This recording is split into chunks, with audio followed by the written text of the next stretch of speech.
decida morir junto con los libros quemados. ¿Qué hay dentro de estos libros? Definitivamente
eléctricas que son de cazadores, o sea, el hecho de que ellos cazan robots que se hacen pasar por humanos. Y entonces ahí viene la pregunta interesante, que ¿qué nos hace ser humano? ¿Cómo podemos identificar que alguien es humano? Y no voy a entrar en spoiler todavía de la película porque creo que lo vamos a hablar más adelante, pero sí me gusta muchísimo el hecho de la narrativa, la estructura que se tiene y preguntas muy sencillas que nosotros consideramos ilógicas que estén dentro de la obra, pero que como ser humano teóricamente deberíamos de saber responderlas y a veces podemos hasta fallar. Entonces creo que estas son las dos obras que a mí me llaman la atención. 1984 es muy buena, Mundo Feliz, yo disfruté la lectura, me encantó. Entonces creo que el sistema hedonista que por el momento critica Huxley es muy interesante. E incluso hay otras obras que podemos tomar en cuenta. Hay otro cuento que se van alimentando de estas obras, por ejemplo, de Sueña los androides con ovejas eléctricas, que fue un cuento de Harlan Ellison, que es debo, debo gritar y no tengo boca. oh, ya lo he Ese es muy escuchado. bueno, ese es muy bueno. Sí, sí, sí, sí, ya lo he escuchado. Y he escuchado sobre todo unas reseñas bastante buenas, ¿sabes? Porque no es un libro bastante conocido que digamos, puchica, eminencia. Porque justamente me llama la atención que digas que Un Mundo Feliz te impacta y es el papá de las distopías. Un Mundo Feliz es la mamá, el papá es el progenitor de todas las novelas distópicas. ¿Por qué? Porque justamente Huxley empieza a escribir, como vos decís, en 1926 aproximadamente, para terminar de publicarla en el 36. 32. 32, perdón. Pero imagínate, ¿cuántos años son esos? Va, o sea, en realidad es una obra magna, definitivamente. Creo que es una lectura imprescindible. Creo que es una lectura que no deberíamos de pasar por alto. De estas novelas yo he leído Rebelión en la Granja Calidad. y les tuve que leer en inglés porque fue la tarea que nos dejaron en una clase de inglés. Entonces, lo que yo recuerdo de la historia, de la trama, es que exactamente hay una granja donde se empiezan a rebelar porque están siendo oprimidos, maltratados. Sin embargo, los monos me parece que son, Los cerdos. los cerdos Cerdo, que sí. llegan al poder, terminan haciendo lo mismo. Entonces, para mí es una crítica quizás quizás en ese momento yo había escuchado que al comunismo, pero a cualquier sistema político que se envicie, Definitivamente. que está diciendo voy a combatir la corrupción o voy a combatir el nepotismo, Sí. cosas por el estilo, y terminan haciendo lo mismo. ¿Sabe, Jenny? Creo que una de las cosas que deberíamos de tomar en cuenta a la hora de leer a Orwell, como bien decía Eric previamente, pero no se escuchaba, era que debemos de leer a Orwell desde un punto de vista sin sesgos. Complicado, sin prejuicios, difícil, pero no es imposible. Porque Orwell no hace una crítica a izquierda, derecha, a centro. Orwell hace una crítica al autoritarismo, Sí, de hecho, directamente al autoritarismo. sí, de hecho Orwell lo que critica es todo poder que intente limitar por completo el desarrollo del ser humano, las libertades humanas.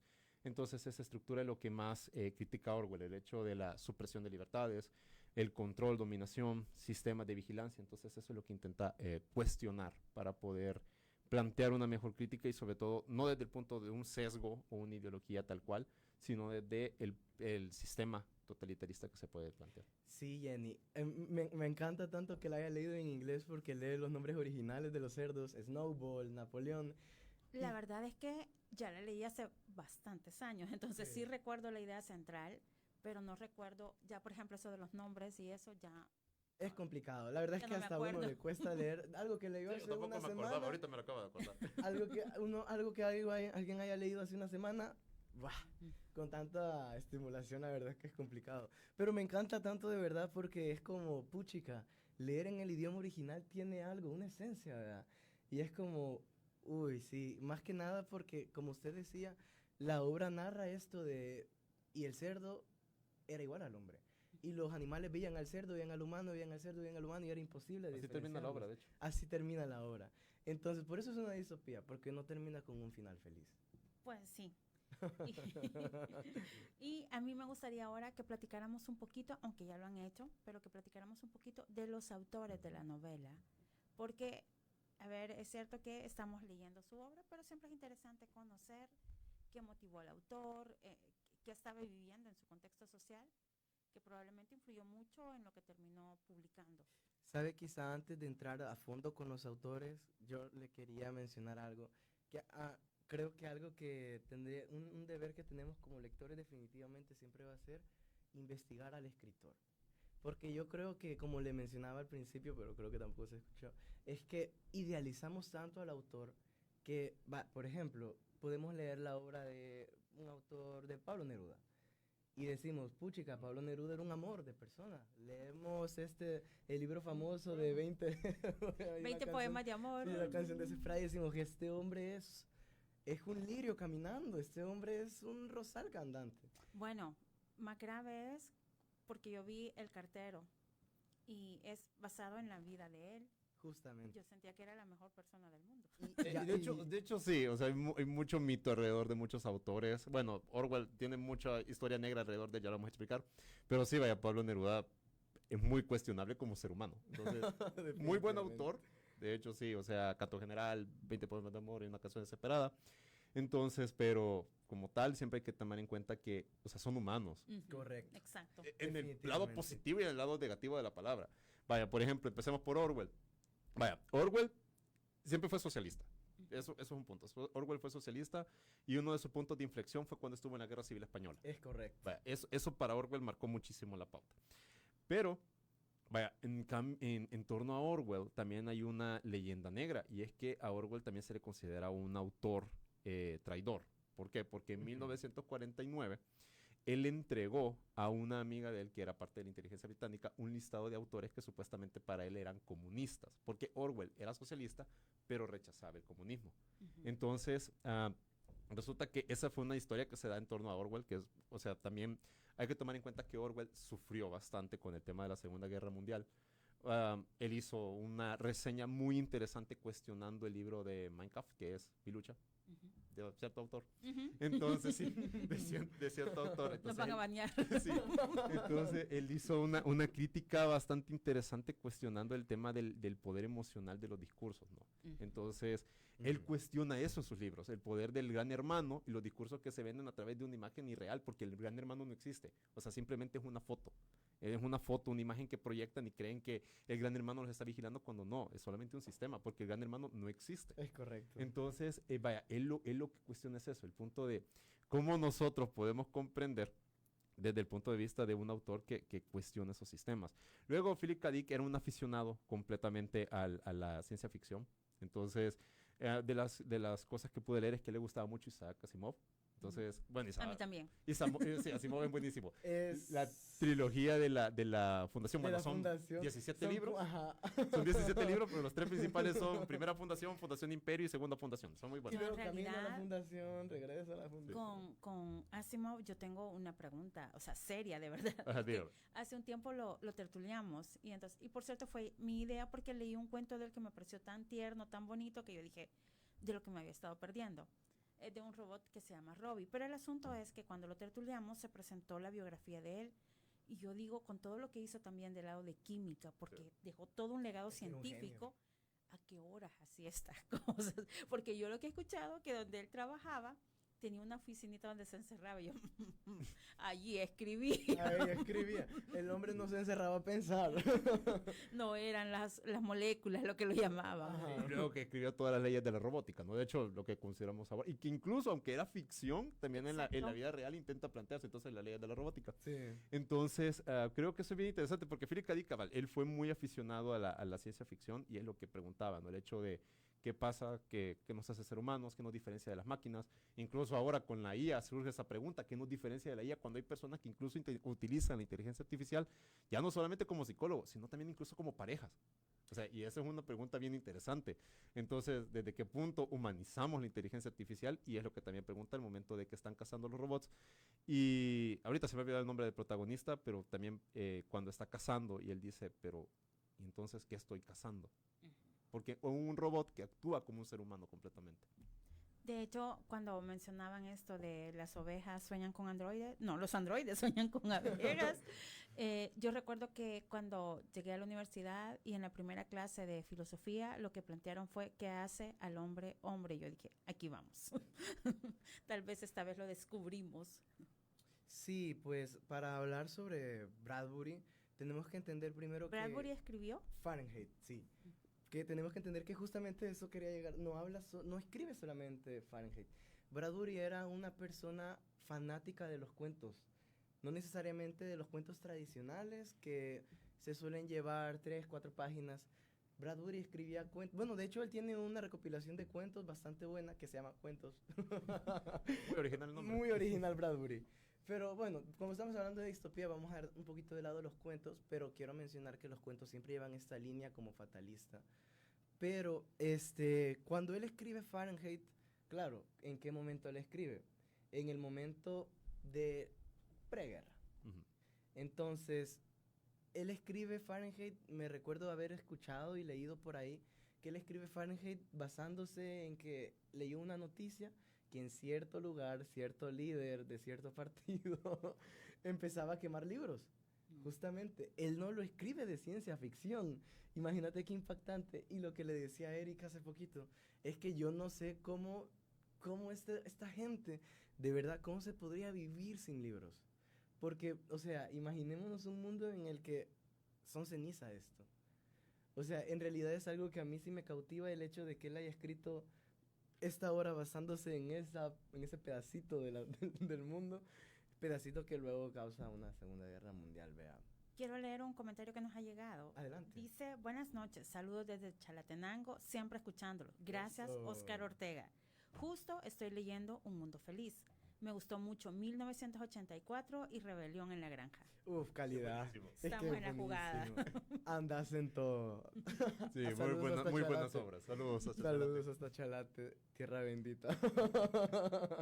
Pero sí, no, definitivamente Bradbury es un autor muy bueno y qué doloroso que haya escrito Fahrenheit basándose en esa parte de la historia tan cruel, vea. O sea, de verdad, bastante complejo. Acerca de Huxley, no sé si tú nos podrías comentar algo más a fondo de la vida de él, porque creo que lo que se sabe de él es bastante superficial. Que de hecho sobre Huxley no hay mucho. Hay muchos Ujú. autores que prefieren un poco más de la discreción. La vida pública no ha sido tan su fuerte. No sé por qué, la verdad. O sea, ahí solamente él sabrá. Son más libres. Sí, Qué bueno, o sea, de hecho, Orwell no es su nombre original. no. Ajá, o sea, hasta ese punto. Y que, de hecho, creo que se nos olvidó mencionar que Orwell se pone ese seudónimo, ese nombre, porque para él publicar los libros, cuando él comienza a publicarlos, dice que era una vergüenza para el apellido de la familia. Imagínense. Y que creo que empieza con el de justamente la Guerra Civil Española, que escribe un libro justamente sobre Cataluña, ¿verdad? Cuando fue como responsable de guerra. Es correcto, vea que sí. Sí. Ahí, en ese momento, fue el punto de inflexión, si no me equivoco, en el que decidió por cambiarse a George Orwell. Ahora, perdón que los interrumpa, pero ya casi nos vamos a una pausa. Antes de esto, voy a volver a leer la pista 1 por aquellos que no la pudieron escuchar. Adelante. Les decía que es una autora esta semana que nació en Santa Ana el 13 de diciembre de 1921. Fue una destacada poeta, ensayista, periodista y activista salvadoreña, reconocida por forjar una valiente obra de poesía testimonial e involucrarse profundamente en los movimientos culturales progresistas de Centroamérica. Tuvo una etapa en Guatemala, se trasladó muy joven allá, donde estudió filosofía y letras en la Universidad San Carlos. Allí formó parte del grupo Saquer-T, un grupo de artistas de izquierda. Luego, ella también vivió en el exilio tras el derrocamiento del presidente Jacobo Arbenz en 1954, se asiló brevemente y luego se exilió de forma definitiva en México, donde continuó con su labor literaria y ahora sí, Vamos a ir a una pausa comercial, no nos cambien porque vamos a seguir hablando de distopías al regresar. Bien empoderada. Somos la estación que te acompaña siempre. YSUCA, la voz con vos. YSUCA, siempre con vos. 91.7, la voz con vos.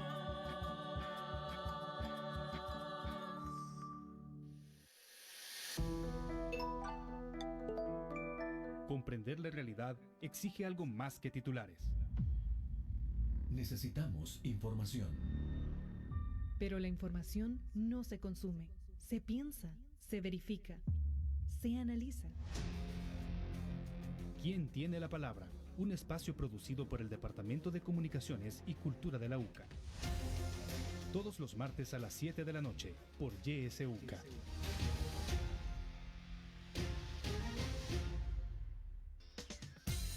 YSUCA te trae lo mejor de la música pop en español.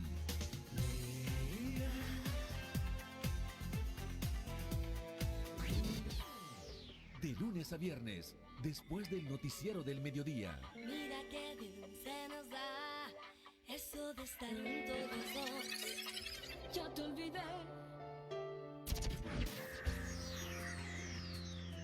En YSUCA programamos lo mejor de la música para ti. ¿Quién me va a entregar sus emociones? ¿Quién me va a pedir que nunca la abandone? En la internet puedes buscarnos en nuestra página web www.ysuca.org.sb, en Twitter como @ysuca917 y en Facebook como Radio YSUCA 91.7 FM. YSUCA, contigo en la nueva era digital.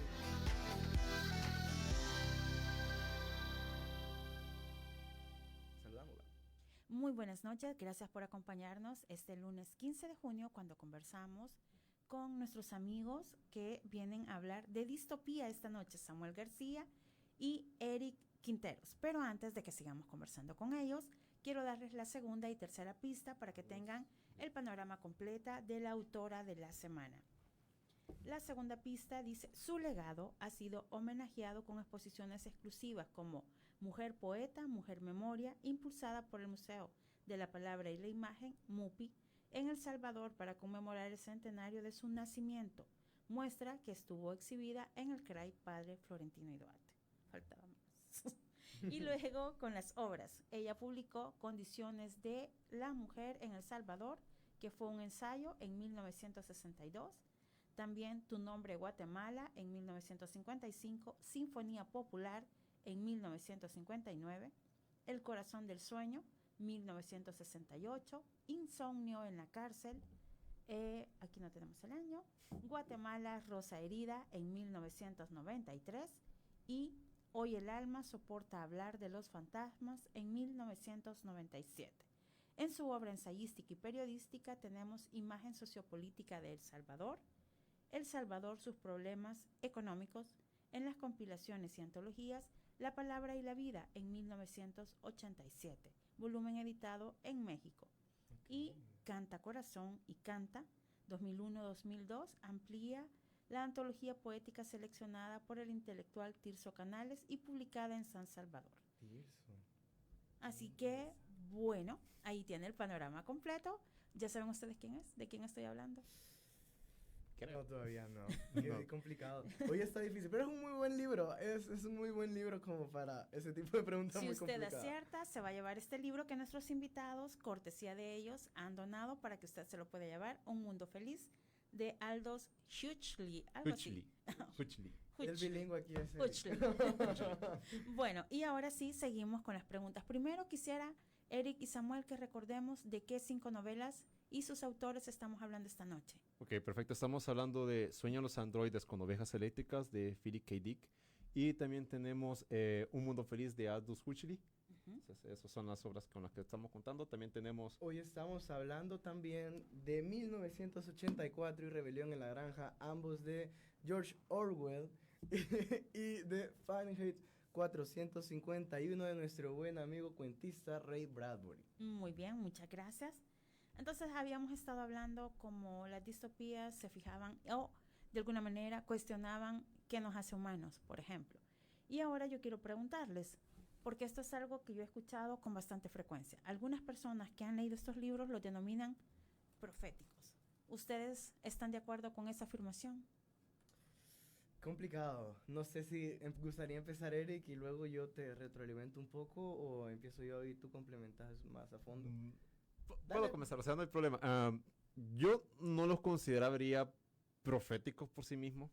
O sea, creo que no, porque no podemos asegurar de que el libro se cumpla a pie de la letra.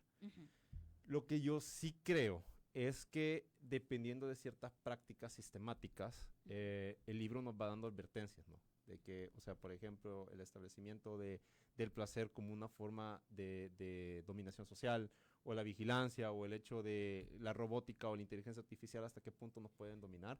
Entonces ahí viene una circunstancia donde yo, como tal, no lo consideraría profético, pero sí desde un punto de vista de que nos van dando advertencias de que ciertas prácticas nos pueden llevar a ciertas condiciones. Sí, genuinamente Eric creo que está bastante acertado en... Creo que compartimos, más que nada, porque creo que las opiniones pueden variar, vea. Pero compartimos bastante esto de que son advertencias.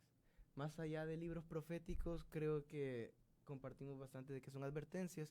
Porque sí, ¿de qué habla 1984? Una sociedad controlada bajo autoritarismo. ¿De qué habla Rebelión en la Granja? Y una rebelión de animales. ¿De qué habla Fahrenheit 451?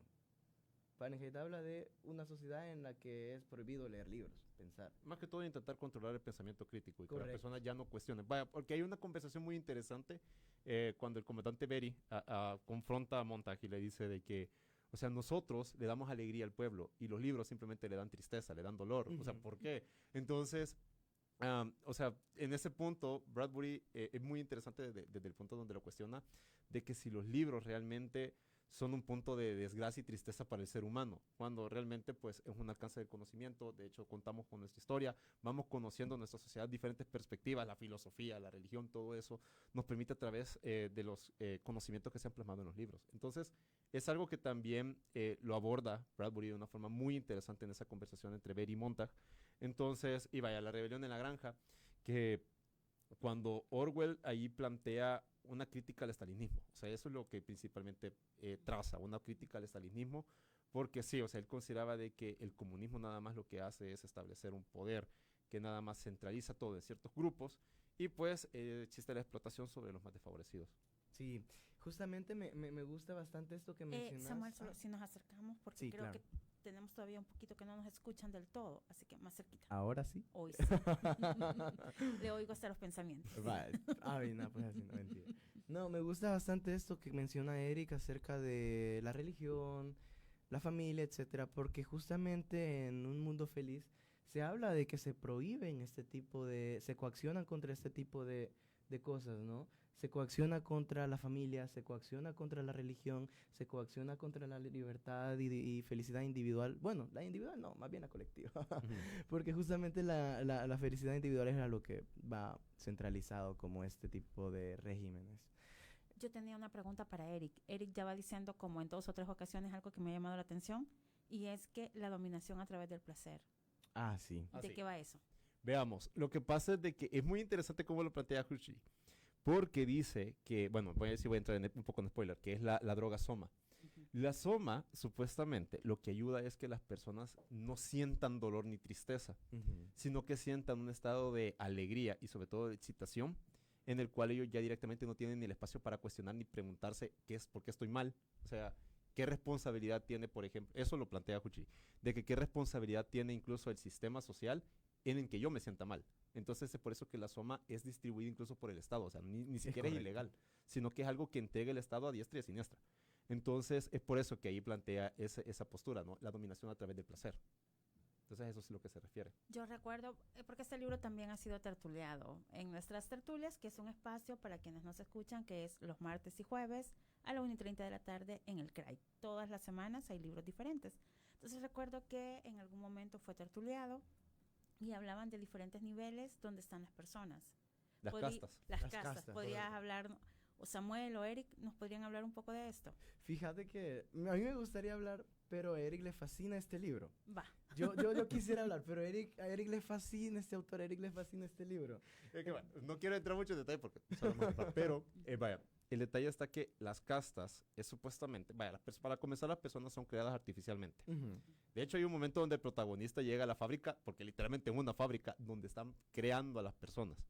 Entonces, y ahí viene un punto, cómo las personas son separadas o segregadas dependiendo de las castas. Y entonces ahí hay un punto donde también las personas no pueden intentar salirse de la casta, porque eso, o sea, se considera un delito.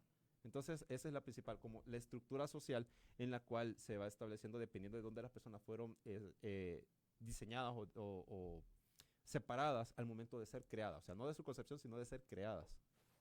¿Y ustedes creen que eso tiene una aplicación a nuestra sociedad, a nuestra realidad? Sabe que justamente me duele bastante, perdón, la falta de costumbre.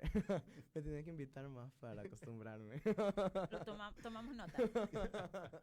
No, me duele bastante que justamente se me viene a la memoria que está Boxer en Rebelión en la Granja, que Boxer dice que para él conseguir algo tiene que trabajar más y tiene que trabajar más. La cosa que llega, trabaja hasta el cansancio y como deja de ser útil, lo desechan. ¿Hasta qué punto eso se refleja en la realidad? Qué doloroso es aceptarlo que sí. De hecho, yo en mi feed me aparecen a veces, no sé si son youtubers o tiktokeros, la verdad es que no sé, pero me aparecen en el feed del Facebook. Y entonces ahí aparecen personas como divulgadores de filosofía o de sociología y política.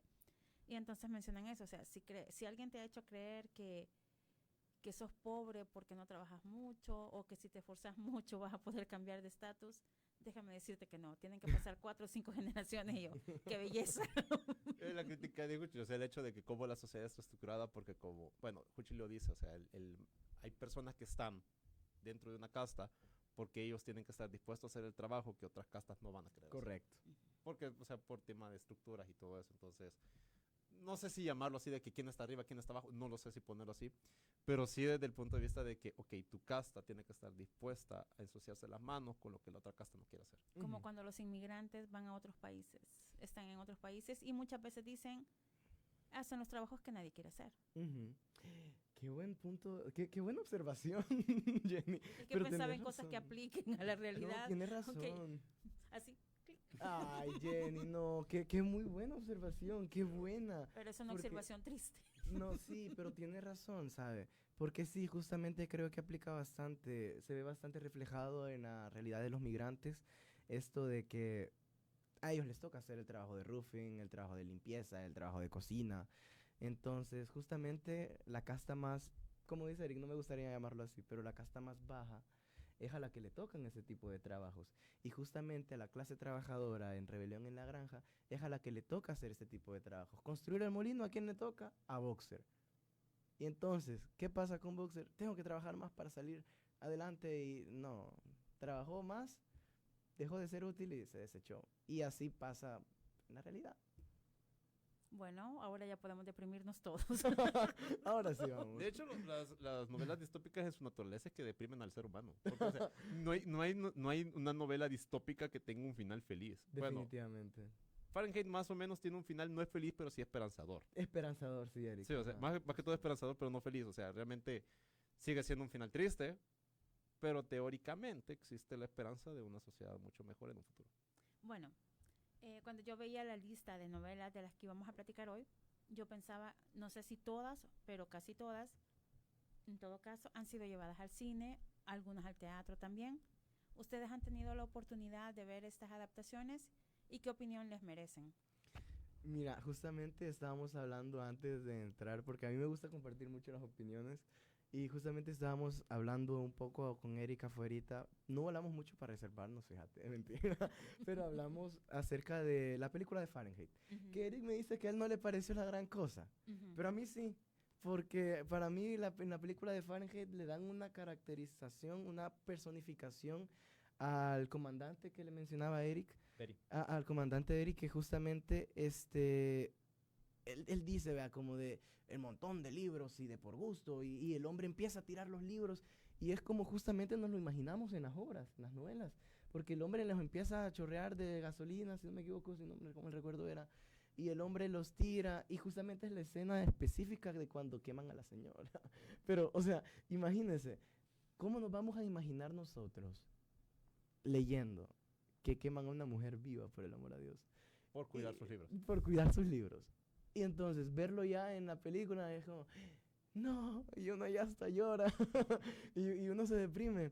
Y no sé si Erika ha tenido la oportunidad de ver Rebelión en la Granja, pero bueno, a mí me gustó bastante Rebelión en la Granja, por eso empecé a leer las Eso distopías. nunca vi, no sabía yo que había. Por eso decía yo que creía que de todas, o casi todas, porque no es de Rebelión en la Granja, no sabía que había. Sí, hay. Sí, sabe Jenny, lo que me encanta de Rebelión en la Granja, la película, es que es animada. O sea, Está chivo. es increíble que es animada y es una animación muy Disney de los 80. O sea, es una caricatura 2D, así con una paleta de colores bien apagada. O sea, y le transmite este sentimiento, solo con los colores de revolución, le transmite este sentimiento de que el sistema está mal, le transmite esto, esto y esto. Pero me encanta que sea animada porque es como, es una película para niños. Y ya cuando la ve y ve el mensaje, y la película lastimosamente le cambia el final, pero para eso mejor verla y no spoilearlo, vea. Lastimosamente le cambia el final un poco, pero tiene un final bien fatal, el Napoleón y toda la casta de cerdos bien adinerados, vea, por decir algo.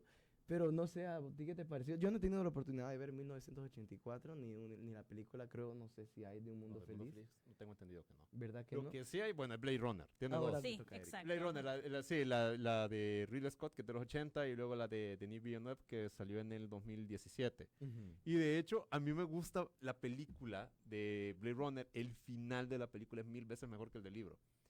Porque el actor que hace uno de los personajes principales, bueno, de los villanos principales, si se le puede llamar villano, tiene uno de los discursos más geniales, porque de hecho hasta lo improvisó, o sea, ni siquiera lo planificaron, o sea, el discurso lo planificó, o sea, no, para nada, sino que fue completamente improvisado. Y es bien interesante porque hace una referencia de que, ¿y si al final las máquinas comprendiesen lo que significa estar vivo?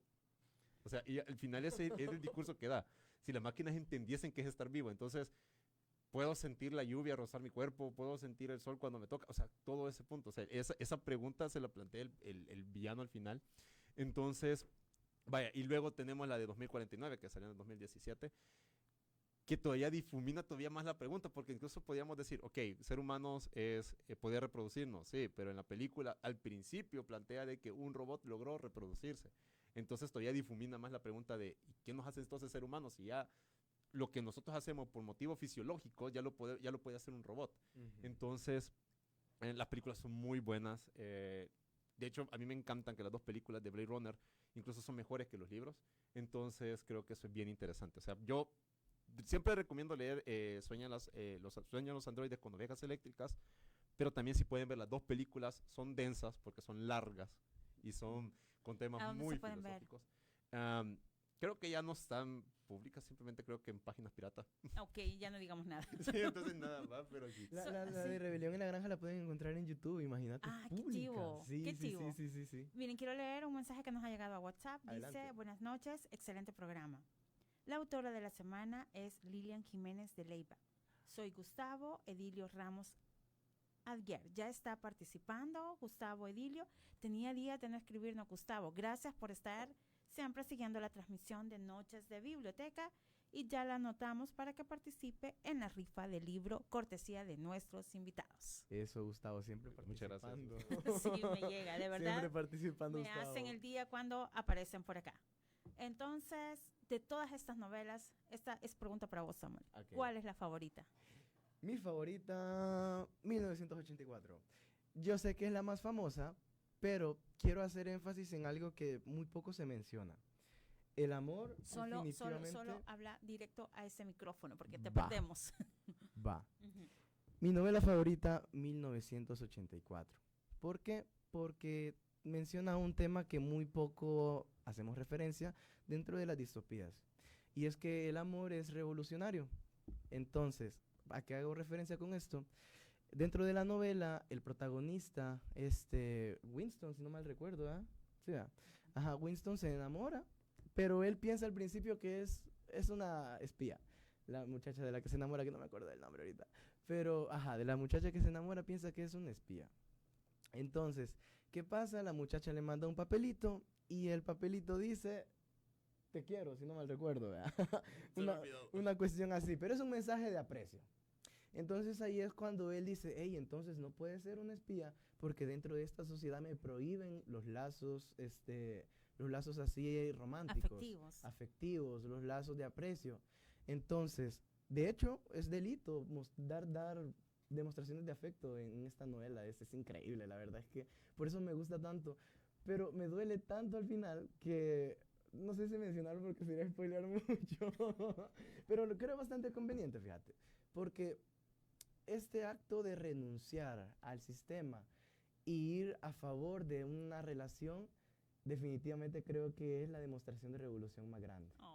Qué bonito. En verdad, sí. Aunque el desenlace no haya sido el mejor porque al final no terminan juntos porque se olvidan. Ya estamos spoileando mucho. Sí, ya no vamos a hablar mucho. Pero sí, es bastante bonito en cómo se demuestra que el amor realmente es una fuerza bastante increíble en el ser humano. Qué bonito, Samuel. Sí. Miren, quiero leerles un comentario que nos están enviando. Dice, me cuestiono si en 1984 se controla la verdad. En un mundo feliz, el deseo, y en Rebelión en la Granja, los ideales. ¿No será la peor tiranía la que nos hace creer que somos libres mientras obedecemos? Qué buena pregunta. Es que esa me encanta. Qué buena pregunta. Gracias, Oscar Ortega. Oscar, un saludo. Seguí participando, compadre. Manda otra. Te invito a que mandes otra.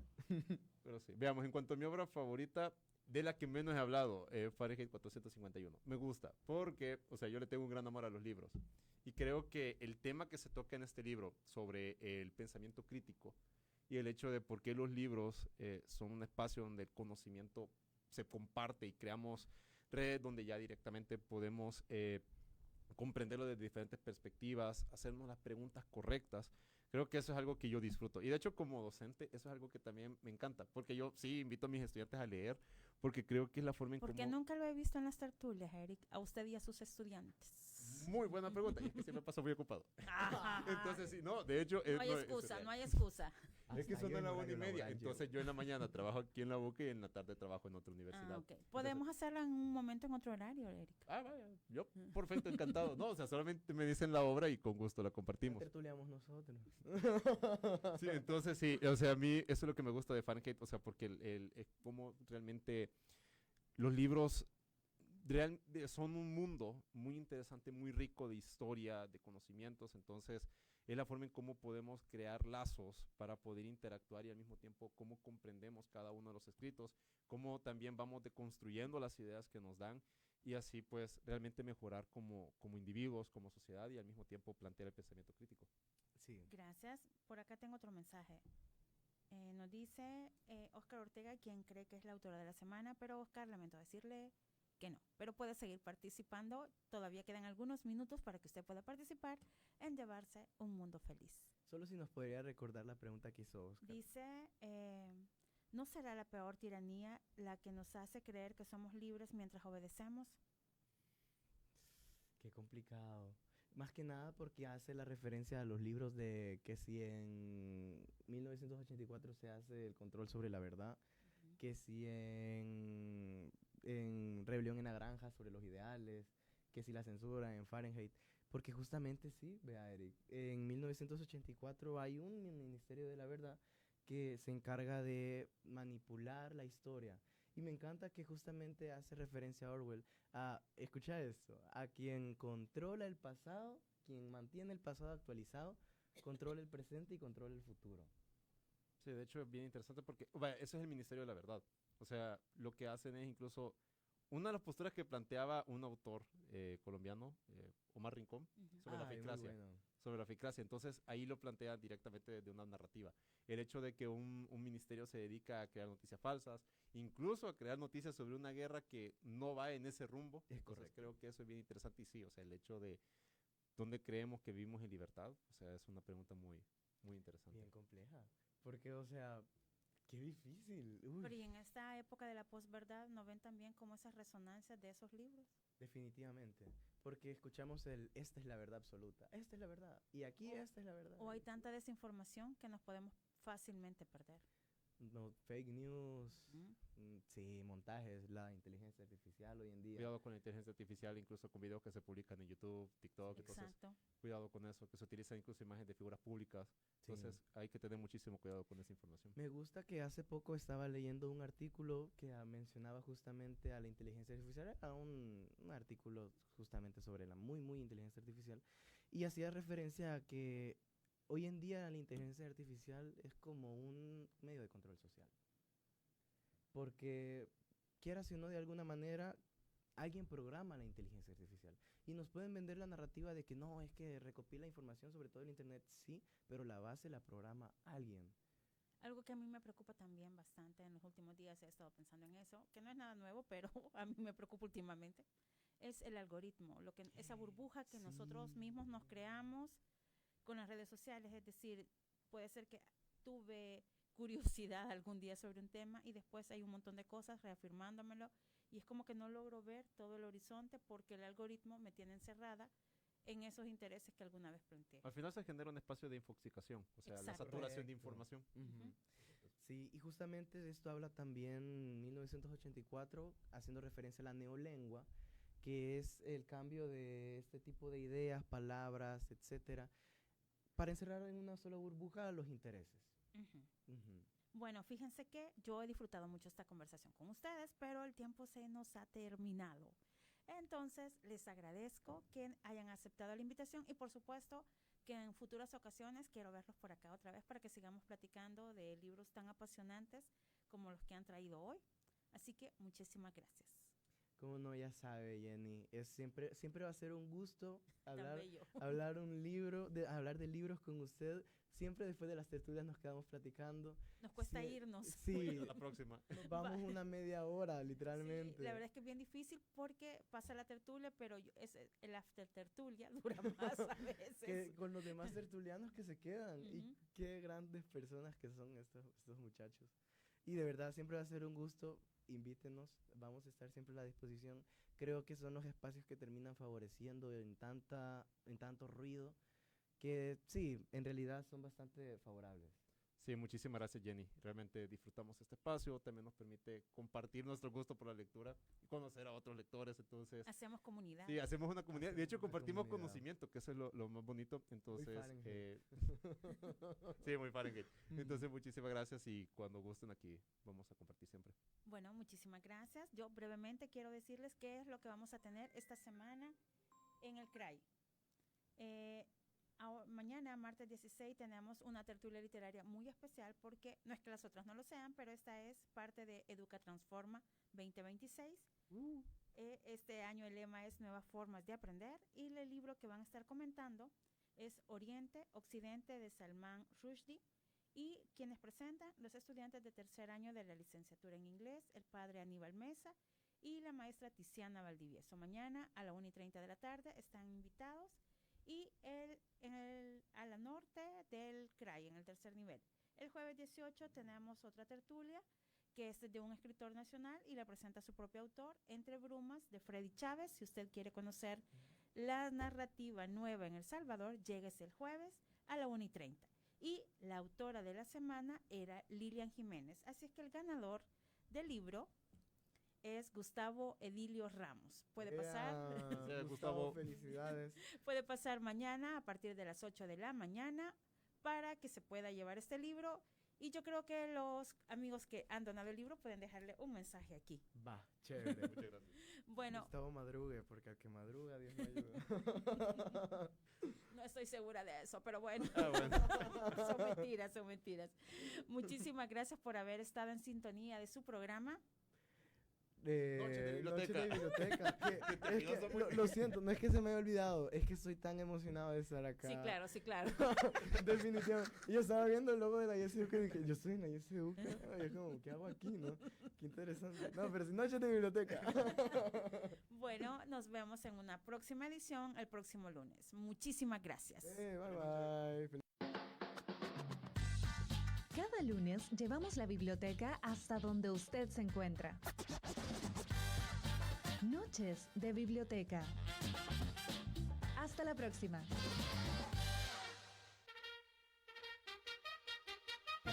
Thank you.